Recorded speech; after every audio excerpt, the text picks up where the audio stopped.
ആദ്യ വിസിൽ മുതൽ ഇരുപക്ഷവും നേർക്കുനേർ അംഗം കുറിച്ച മത്സരത്തിൽ കളിയിലെ താപനില പലപ്പോഴും നിയന്ത്രണത്തിനപ്പുറമായിരുന്നു. ഫൗളുകളും കാർഡുകളും കളിക്കാർ തമ്മിലുള്ള കടുത്ത വാഗ്വാദങ്ങളും നിറഞ്ഞ ആദ്യ പകുതിയിൽ ഇരു ടീമുകൾക്കും ലക്ഷ്യം കാണാനായില്ല. എന്നാൽ രണ്ടാം പകുതിയിൽ കളി മാറി മറിഞ്ഞു. 55-ാം മിനിറ്റിൽ മനോഹരമായ ഒരു മുന്നേറ്റത്തിനൊടുവിൽ ആന്റണി ഗോർഡൻ ഇംഗ്ലണ്ടിനെ മുന്നിലെത്തിച്ചതോടെ മെഴ്സിഡീസ് ബെൻസ് സ്റ്റേഡിയം നിശബ്ദമായി. അർജന്റീന 1-ന് പിന്നിൽ. എന്നാൽ കളി തോൽക്കാൻ തങ്ങൾ ഒരുക്കമല്ലെന്ന് പ്രഖ്യാപിച്ചുകൊണ്ട് അർജന്റീന ഇംഗ്ലീഷ് ബോക്സിലേക്ക് മരണപ്പാച്ചിൽ നടത്തി. 69-ാം മിനിറ്റിൽ നിക്കോളാസ് ഗോൺസാലിന്റെ bullet header English goalie Jordan Pickford അവിശ്വസനീയമായി തട്ടിക്കയറ്റി. അർജന്റീനയുടെ മക് അലിസ്റ്ററിന്റെ 2 സുവർണ ശ്രമങ്ങൾ പോസ്റ്റിൽ തട്ടിത്തെറിച്ചു.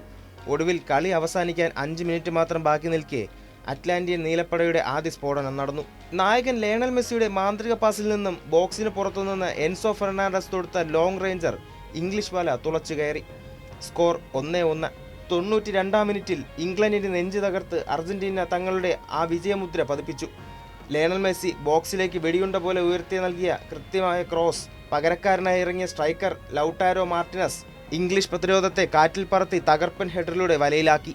ഇംഗ്ലണ്ടിന്റെ സകല പ്രതീക്ഷകളും തല്ലിക്കെടുത്തിക്കൊണ്ട് നിലവിലെ ലോക ചാമ്പ്യന്മാർ ഒരിക്കൽ കൂടി ഫൈനലിലേക്ക് മാർച്ച് ചെയ്യുന്നു. ഞായറാഴ്ച നടക്കുന്ന ഫൈനലിൽ സ്പെയിനുമായി മാറ്റിവെക്കുന്ന അർജന്റീന തുടർച്ചയായ 2ാം ലോക കിരീടമാണ് ലക്ഷ്യമിടുന്നത്. Sports desk, Doordarshan.